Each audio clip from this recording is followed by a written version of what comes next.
Hello everyone, this is Priyanka Singh and welcome back to my YouTube channel. ठीक है, तो ये क्लास 11 का टॉपिक था। लास्ट क्लास में हम लोग क्लास 10 और 11 को दोनों को जोड़ के ही मोल कंसेप्ट स्टार्ट किए थे, क्योंकि वो बेसिक टॉपिक था।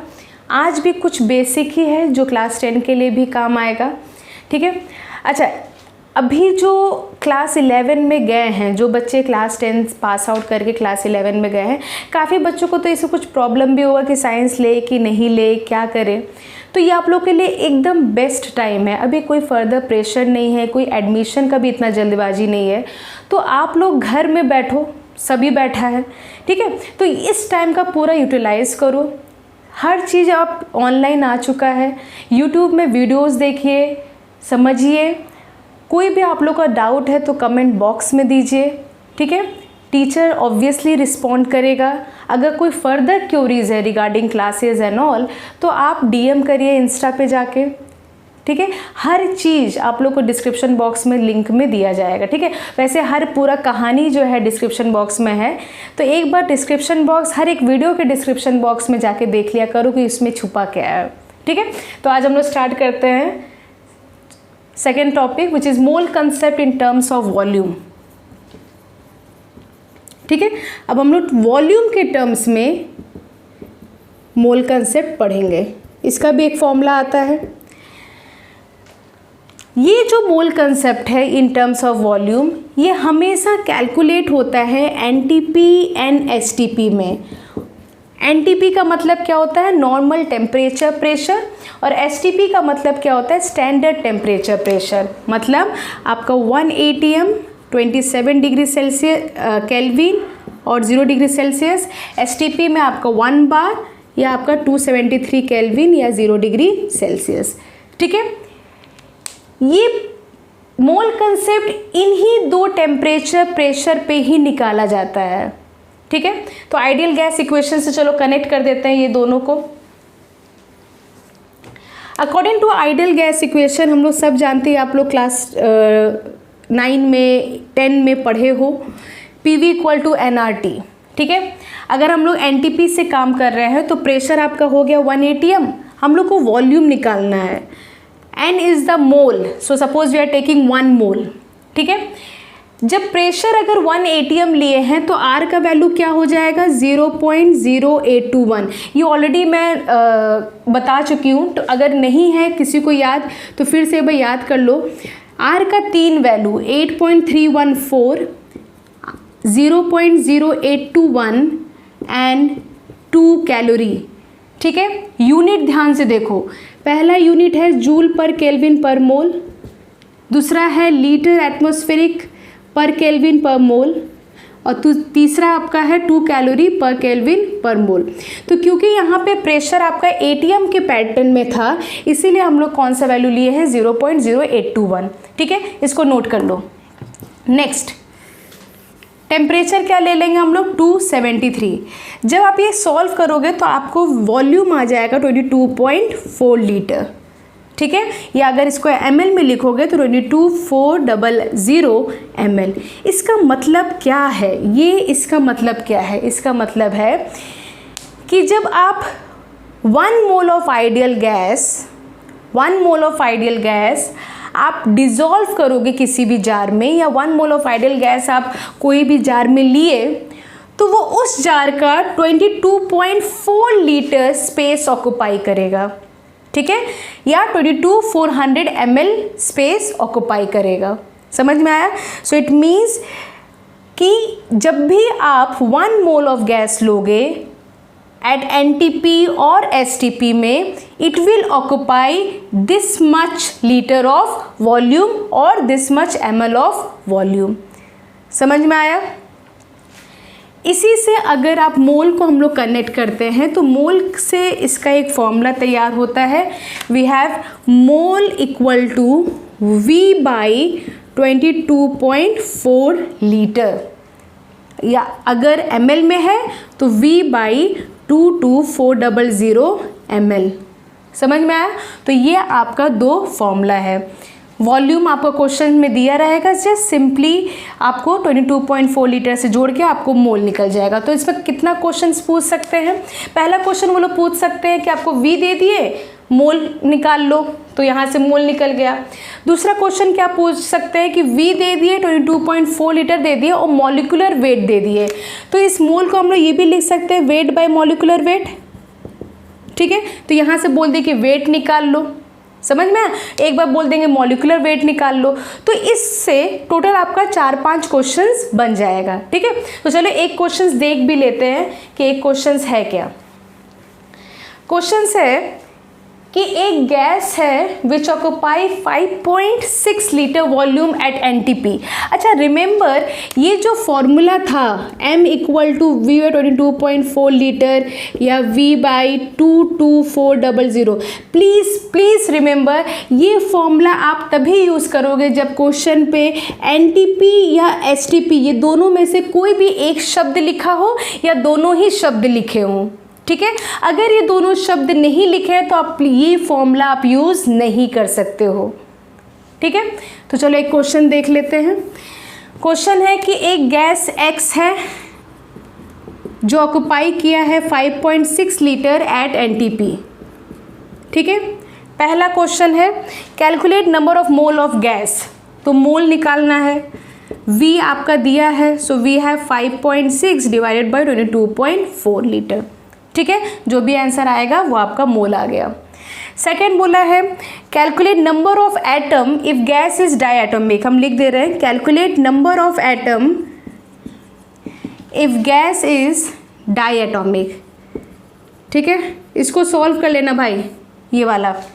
तो number of atom if gas is diatomic मतलब कि इसमें 2 एटम है, तो आपका नंबर ऑफ एटम का फॉर्मूला क्या था? Mole into Avogadro number into participating atoms. So mole तो आपका यहाँ से आ गया 5.6 divided by 22.4 into Avogadro number, और क्योंकि एटम पार्टिसिपेटिंग एटम कितने हैं? 2, तो यहाँ पे हो गया ये।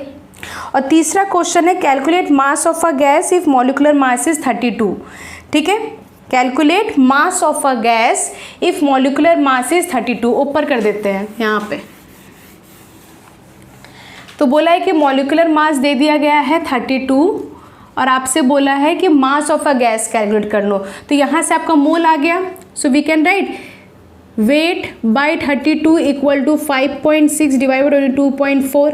ठीक है, यहाँ से आप क्रॉस मल्टीप्लिकेशन किए तो आपको मिल जाएगा आराम से इसका वेट। ठीक है, मैंने किसी का आंसर निकाला नहीं है, जस्ट मैंने पुट किया है डेटा, आप लोग प्लीज़ इसका आंसर निकाल लेना। ठीक है, नेक्स्ट ऐसे कुछ क्वेश्चंस आएंगे, वीडियो को एंड तक देखो, कुछ मैं क्वेश्चंस भी दूंगी। ठीक है, वो आप लोग का होमवर्क रहेगा, आप लोग उसको करेंगे, करके आंसर जो भी आएगा आप लोग कमेंट बॉक्स में उसका आंसर पुट करोगे। ठीक है, नेक्स्ट टॉपिक है परसेंटेज कॉम्पोजिशन, तो एक बार परसेंटेज कॉम्पोजिशन भी देख लेते हैं, देन इसका क्वेश्चन और परसेंटेज कॉम्पोजिशन का क्वेश्चन मिला के लास्ट में मैं क्वेश्चंस आपको दे दूंगी। ठीक है, तो वहाँ से देख लो। नेक्स्ट है परसेंटेज कॉम्पोजिशन, ये बहुत इजी है। ठीक है, क्लास 11 वाले स्टूडेंट लोग क्लास 10 में कर चुके हैं, और जो क्लास 10 है एक बार देख लो क्या है। सिंपली कुछ नहीं है, हम लोग को सपोज करो कि कोई कंपाउंड है NaCl, एक कंपाउंड दे दिया गया है कि NaCl एक कंपाउंड है।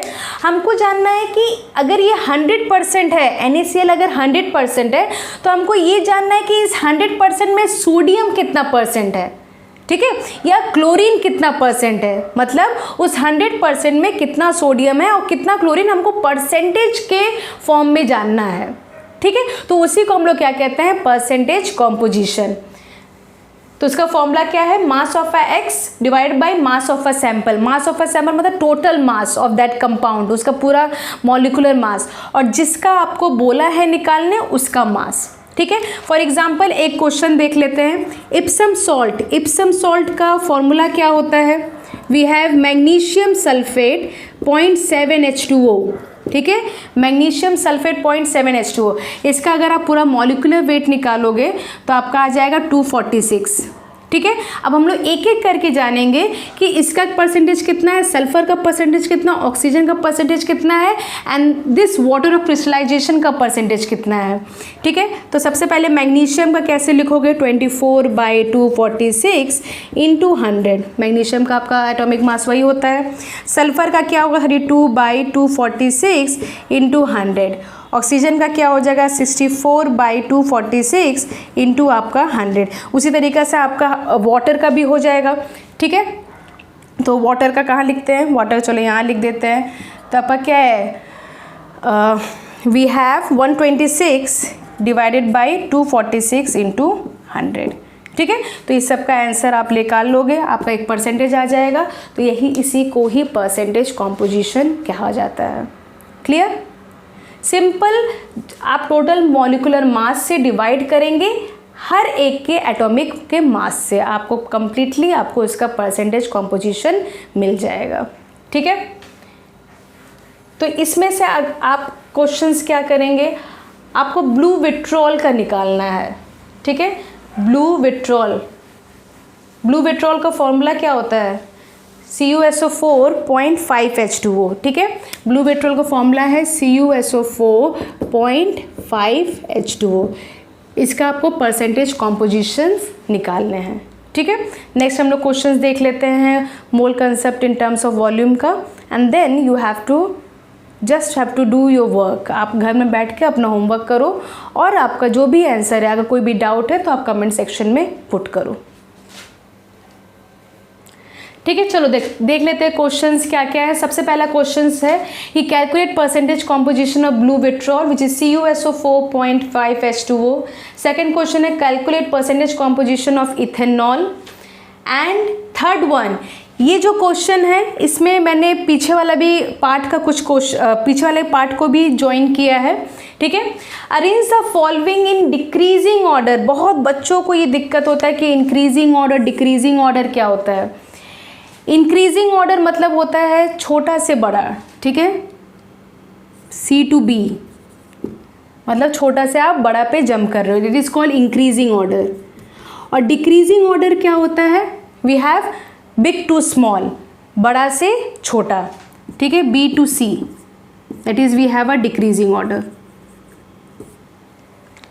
मतलब कि सबसे पहले बड़ा आएगा, फिर उसके बाद आपके उसके छोटे आएंगे। नेक्स्ट क्या है question, arrange the following in decreasing order of their weight in gram. देख लो क्या क्या है, ये सब को अरेंज करना आप लोगों को। A we have 6.0 to 10⁻23 molecules of hydrogen, B 3 moles of nitrogen, C 0.75 gram atom of carbon, D 11.2 liter of carbon dioxide and E we have 1 molecule of oxygen। ठीक है, ये D है जो आज का पार्ट का क्वेश्चन है, जो मोल concept in terms of volume है। तो इसको बस ट्राई करने की कोशिश करिए, और गलत हो रहा है जो भी हो रहा है, ठीक है, try to solve. For any queries आप कमेंट बॉक्स में दो या इंस्टा के लिंक पे जाके आप DM करो। ठीक है, हर क्वेरीज को आपको सॉल्व किया जाएगा। समझ में आया? तो till then do like share and subscribe to my YouTube channel.